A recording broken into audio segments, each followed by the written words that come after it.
Que o amor e a paz do nosso Senhor Jesus Cristo seja nos fortalecendo, nos guiando, e que nós possamos aprender um pouquinho da palavra do Senhor e aplicá-la na nossa vida para podermos glorificar o nosso Deus em todas as nossas atitudes. Irmãos, hoje eu gostaria de ler em Gênesis capítulo 33, o verso número 12 ao verso número 14, e contar um pouquinho da história de Jacó e como ele cuidou, pensou na sua família e naqueles que estavam ao seu redor. Vamos fazer a leitura da palavra de Deus. Disse Esaú: partamos e caminhemos, eu seguirei junto de ti. Porém, Jacó lhe disse: meu senhor, sabe que estes meninos são tenros, e tenho comigo ovelhas e vacas de leite. Se forçadas a caminhar demais um só dia, morrerão todos os rebanhos. Passe meu senhor adiante de seu servo. Eu seguirei guiando-as pouco a pouco, no passo do gado que me vai à frente e no passo dos meninos, até chegar ao meu senhor em Seir. Jacó não foi nenhum exemplo de conduta, principalmente quando nós consideramos os seus primeiros anos, né, e os primeiros registros bíblicos a respeito de Jacó.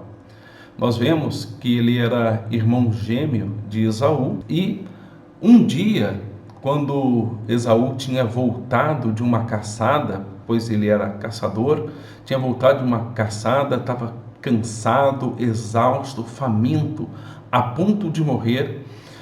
Jacó tinha feito um cozido, tinha feito um alimento, e ele vendeu aquele alimento em troca da primogenitura, né? Não deu aquele alimento para o seu irmão antes que ele jurasse que a sua primogenitura e todos os direitos dela recairiam sobre Jacó. E Esaú, por causa do desespero, da fome, ele jurou sem mesmo pensar no que estava fazendo.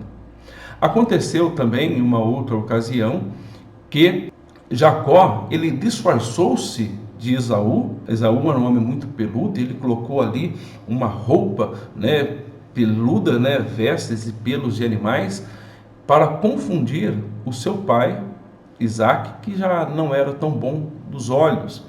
E aconteceu que Isaque abençoou Jacó e não deu a bênção para Esaú, como era o seu direito. Por ter roubado a bênção, por ter pego a bênção que era para ser dada a ele, Esaú ficou muito enfurecido e quis matar o seu irmão.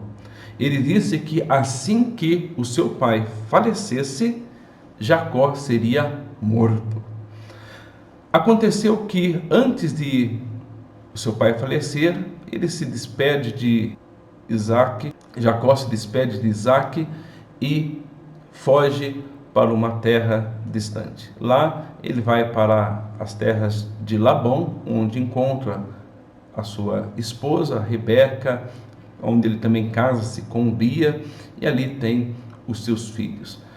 Para onde ele foi, ele prosperou, enriqueceu também, e em um determinado momento Jacó pensa em voltar para a sua terra. E ao voltar para a sua terra, nós nos encontramos com o texto que nós lemos. Aconteceu que ao seu encontro estava vindo Esaú com 400 homens armados. Esaú com todo um exército, liderando aquele exército. Jacó viu aquilo e disse: meu irmão veio para me matar, para cumprir a sua promessa que ele tinha feito anteriormente. E aconteceu que Jacó foi à frente, deixou a sua família em partes, se aproximando conforme as caravanas, e ele foi na frente. E quando se aproximou do seu irmão, ele se prostrou dele. Eu acho uma primeira lição aqui para nós tirarmos, irmãos, é que diante do perigo, Quem foi na frente? Jacó. Jacó já não era mais aquele homem usurpador que procurava fazer as coisas erradas como antigamente. Aqui Jacó já tinha mudado. Jacó já tinha algumas experiências com Deus. Aqui Jacó já tinha sido transformado verdadeiramente pelo Senhor. E acontece que Jacó quer preservar a sua família e deixa a sua família para trás. E ele vai à frente. Se algo vai acontecer, aconteça primeiro comigo, e eles terão tempo para fugirem, se afastarem. Mas não era mais a intenção de Esaú matar o seu irmão. Pelo contrário, eles se reencontraram, se abraçaram e choraram ali. E acontece que Esaú estava tão animado para estar com o seu irmão que ele disse: olha, vamos andar mais depressa, vamos correr, vamos comigo até Seir, né, onde a cidade em que Esaú morava. Mas olha que visão interessante de Jacó. Jacó disse que poderia aproveitar aquele momento para estar com o seu irmão, já que o seu irmão já não o queria matá-lo, mas antes o perdoara daqueles seus erros. Agora, ele poderia falar assim: não, vamos desfrutar um tempo, vamos passar um tempo juntos. Mas não é isso que Jacó faz. E eu quero destacar o que ele fala assim, no que Jacó se apega.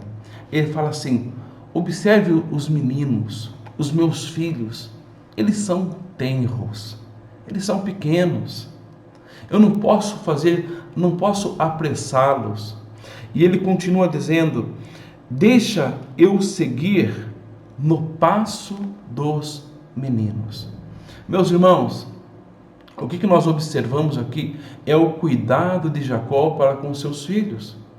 Como ele viu aquelas crianças como tenras, como meigas, como pequenas, frágeis, como não poderia ser, eles poderiam caminhar de uma velocidade porque poderia prejudicá-los.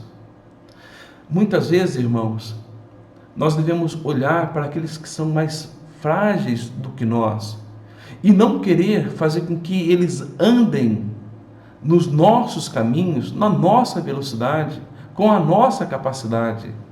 Às vezes nós devemos reduzir o nosso passo para que os outros possam acompanhar-nos. E principalmente quando se fala sobre família. Jacó disse: eu vou reduzir o meu passo para que os meninos me acompanhem. Quantas vezes nós estamos exigindo dos nossos filhos algo que nós mesmos não fazemos? Queremos que eles façam algo que nós não somos capazes de fazer.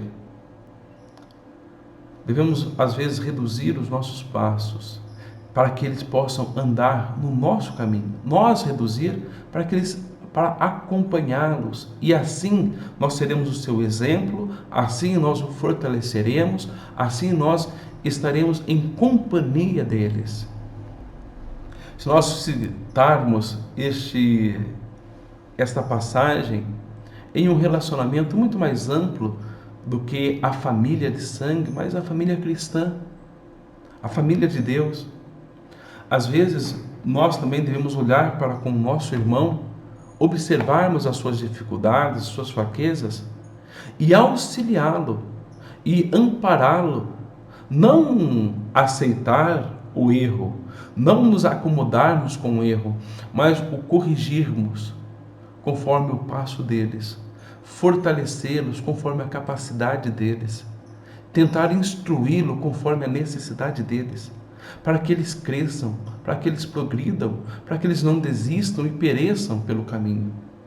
Devemos demonstrar o nosso amor para com as demais pessoas, entendendo a situação de cada um, o progresso de cada um e o caminhar de cada pessoa.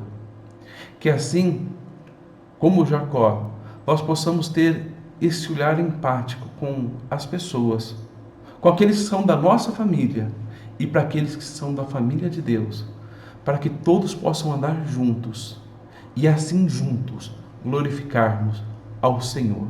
Que Deus esteja nos abençoando e fortalecendo a nossa vida. Vamos orar.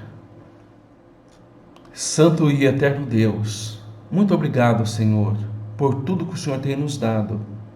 Te agradecemos, Senhor, pelo exemplo que nós vimos de Jacó. Mesmo sabendo que ele tinha maus exemplos no seu começo, mas foi transformado por Ti. E que nós busquemos essa transformação também na nossa vida. E observamos, Santo Deus, a preocupação de Jacó para com seus filhos, para aqueles que eram menores, para aqueles que eram mais fracos, mais frágeis. E que nós também tenhamos essa preocupação com aqueles que são mais frágeis também, para que eles possam ficar fortalecidos também no caminho, mesmo que isso demore algum tempo, mesmo que isso demore mais tempo que nós pensemos, mas que nós possamos pensar em amor, em cuidar e fortalecer aqueles que passam e têm mais dificuldades. Porque também algumas pessoas já serviram de amparo para nós quando nós estávamos em dificuldades, com problemas, também ampararam-nos, considerando as nossas fraquezas e as nossas limitações. Perdoa, Senhor, os nossos pecados e faz com que nós vivamos sempre para a honra e glória do Teu nome. No nome santo e amado de Jesus, nosso Senhor. Amém.